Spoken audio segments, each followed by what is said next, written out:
Thank you for joining us today for part 8 of our beginner series, Building and Researching Your Family Tree. Today, we will be talking about census of all kinds. I'm Bill Buckner, Genealogy Center Supervisor, and I will be joined today by Hannah Kabachak, Genealogy Librarian. So let's get started. First, let's take an overview of what we're going to talk about today. Why does a census exist? What is its purpose? What value does it have for genealogists? Where can we access this data of the most popular resource in genealogy research? How is the data collected in the census? And Hannah will come in and talk about what you can expect to find in the census itself and some of the unique questions that give us information about our ancestors. First, let's talk about the census origin or census history. Our first census was taken in 1790. It's based on requirements of our U.S. Constitution, which required a census every 10 years. After 3 years, the first census was taken 3 years after the first meeting of the Congress. The census is important to the framers of the Constitution because it helped us establish representation of our government based on population, not on wealth or ownership of land. The 1790 census only had 6 questions. If you look at the population of the United States in 1790, about 3 million versus that of Los Angeles in 2018 of 3 million, almost 4 million. Very interesting. How can you access this very valuable resource for doing research in genealogy or family history? Today, we have just a slew of different sources that provide us census access, from Ancestry Library Edition or the .com version, Fold 3, also through the library subscription, Heritage Quest, another database through the library, FamilySearch.org. You can access these databases through going to wacolibrary.org on the internet, clicking on the Learning and Research tab from the menu at the top, and then clicking on History and Genealogy, selecting a database and logging in from home with your library card. So if you have trouble with your library card, please give us a call and we'll help you out. Thank you. So just some timelines of the types of census that we see. Who took the census? Who was the person knocking on the door of households back in the day? From 1790 to all the way to 1870, U.S. federal marshals were in charge of the census. They would hire assistants to go door to door collecting information. From 1880 to 1950, they appointed supervisors who would then also gather people to go door to door, and the supervisor would be in charge of making sure the information was correct. Women became available to go door to door in 1880.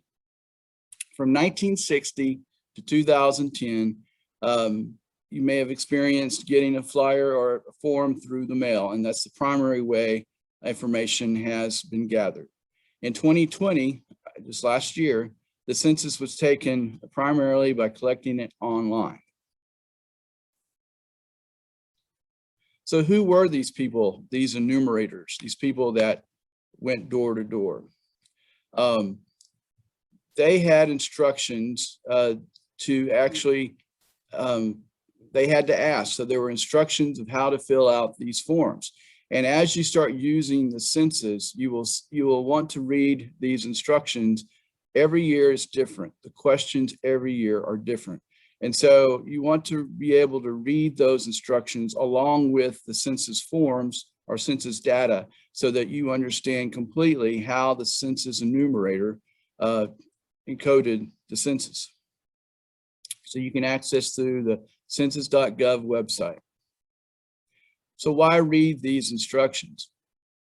It's imperative to know that you need to understand the question and the answer in the census. And so here's an example of 1900 asking about citizenship. If the data is blank, then they were native born. If you just saw a blank, you would think they didn't fill it in, but the instructions inform the enumerator to leave that particular field blank if they were native born. If it says PA, then the person has declared their intention to become a citizen. These are the first papers. And then if it says NA, that doesn't mean native born. It means that they have taken out final papers for naturalization. It's important to understand the house order. When you look at the census, are the people above and below your family neighbors? Well, they may be neighbors side to side, but not necessarily neighbors across the street. So to understand how they canvassed a neighborhood is important. And beginning in 1910, there were specific instructions on how the enumerators were to do that.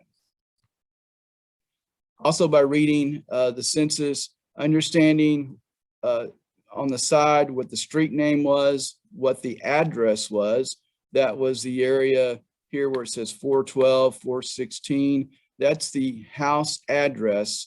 And then next to that is a sequential number of 9, 10, 11. That is the order in which the census taker went down or went around the block to do the census. If you follow this order on maps, specifically like Sanborn maps, you can see it very clearly. So here is a map. We want to show you how this works of a neighborhood. And this is the order in which the enumerator went around. So if you notice the green squares, 1 through 14, he's going around the block. And then 15 through 22, he went around that part. And that's another page of the census. And then the blue is another page of the census. And so note that the green and the blue are across the street from each other. And so by understanding that people that are across the street are actually several pages away, you get a better sense of who your ancestors' neighbors were. This is another link to another helpful resource, Measuring America, the decennial censuses from 1790 to 2000, compiled by the Census Bureau in 2002. Gives you lots of forms, facts. It provides information, a list of the questions by each year. Very informative, something that you would want to have on file or access to on your computer. It's also important to understand the dates of the census. So questions like who lived in the household, if you don't find a specific ancestor, it's important to understand when the census was taken, what the first day of the census was, and how long they had to actually gather that information. So as you can see, it changed over time from 1790 to 1820. It was on the first Monday in August. From 30 to 1900, it was in June. And then 1910, April 15th, and so on. So make sure you understand when the census was taken of the particular census you're looking at, so that you understand who was in the household at that time and what does that mean to your research. What is the concept of an enumeration district? Each enumerator was assigned a particular area, an amount of land that could be covered by a single enumerator in the time allotted for the census period. And so they would give a number, and you see this under ED number here at the bottom, and that stands for enumeration district. And this was the area in which that enumerator was in charge of covering, okay? There are maps available for some of these under family search. And so it's very enlightening to kind of see what the enumerator, the whole area that he was doing. If you can't find a map, note that there might be a description available. So the National Archives has a link, and also under a site called stevemorse.org, you can find descriptions of these enumeration districts. Under Mr. Morse's site, you can punch in the census year and find the particular enumeration district under the county, and it will give you a particular description, such as this. Sometimes that's all you can have. It makes it easier to understand possibly where in the county or the city that your ancestor lived. Also, when you're doing research, at the very top of the census page in Ancestry, you'll see the enumeration district listed, and when you click on it, it'll give you that description as well. Now, Hannah will take over and talk about the questions and the answers on the census. So what type of information can you expect to find in the census? Every census year asks different questions. So it's important that you look for your ancestor in any census year that they may have been listed. Names are going to be misspelled and mistranscribed. So make sure that you are keeping an open mind about how your ancestor's name may have been spelled, and think creatively about all the possible ways that it could have been misspelled or mistranscribed. Between 1790 and 1840, only the head of household is listed in the census. Everyone else in the household is tallied based on age, sex, and race. In some of these years, they ask questions about citizenship, military service, education, and industry. So as you can see in this example, we have the head of household listed, and then we also have tally marks for people who fall into different age categories. In 1830 was the first uniform census form. Prior to this, enumerators were responsible for keeping notes however they saw fit. And so you see all different types of formats used for census records. In 1830, however, enumerators were issued this standard form. And so here you can see all of the different categories that were used. 1850 is the first census to ask for names of every individual within the household. So this is the first year that we really get to see the individuals in the household and who was being counted. 1880 is the first census year to identify the relationships within the household. This year they asked, how are you related to the head of household? And so you get information about whether they were children, nieces, nephews, wards, father-in-law. You get all sorts of different relationships listed here. If someone was a lodger in a home. So this gives you a much better idea of who was living in a household and how they were all connected. The 1890 census was compiled. However, the records were lost to a fire in 1921. The records that remain include the Veterans Schedule, Indian Territory, and fragments from various counties across the United States. Many organizations have reconstructed records for 1890 for their areas, so you can find those in print indexes. To compile these reconstructed censuses, people often use records like tax lists, city directories, other things that would list individuals from a given area. 1900 is the only census year that asks for month and year of birth in addition to age. This can give a more specific idea about when someone was born and can lead you to look for clues in other records. Many census years ask about home ownership, home value, and whether or not the residence was on a farm. In 1930, the census also asked if the family owned a radio set. This may seem like a strange question for the census to ask, but at the time, radios were new technology, and this provided an important statistical information for the government about the population. The 1940 census asks, where did this person live in April of 1935? So in this census record, you get the residents for not only where they currently live, but where they had lived 5 years previous. This can help fill in some gaps between census years. You get information about the city they lived, the county, and the state.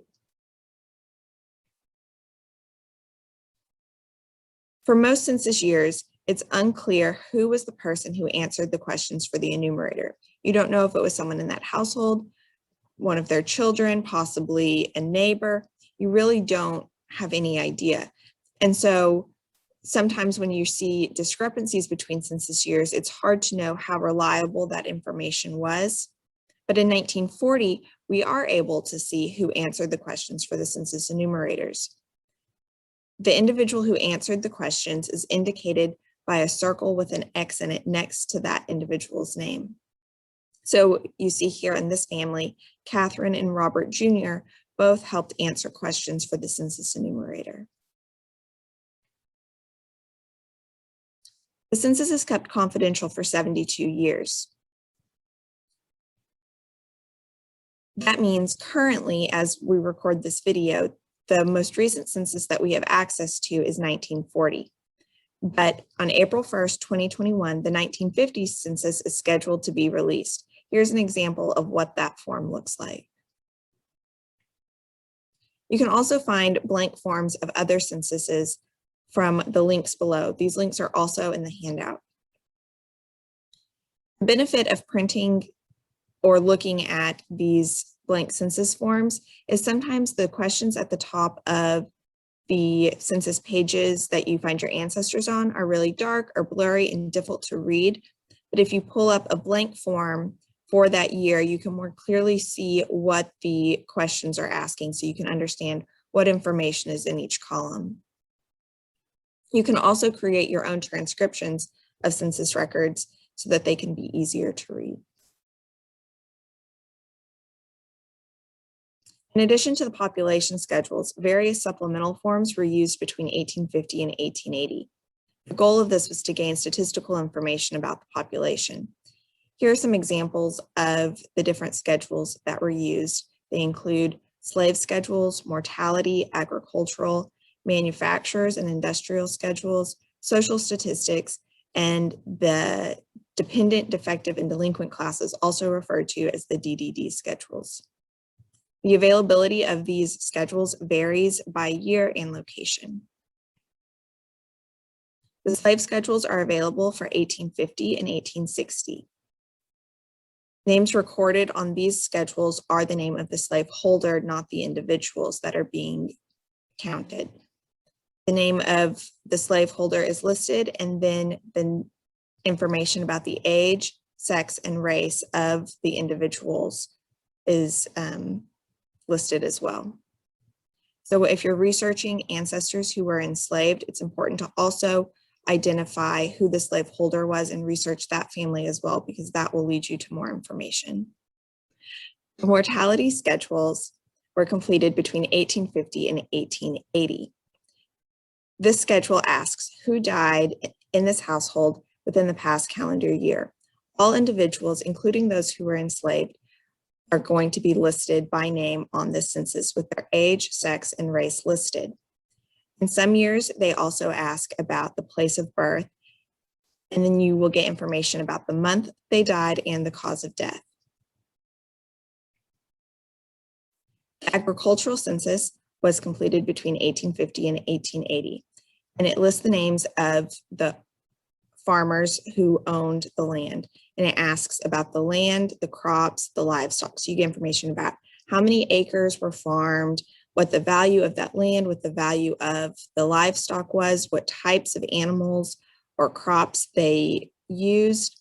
And so this gives you a better understanding of how your ancestors lived.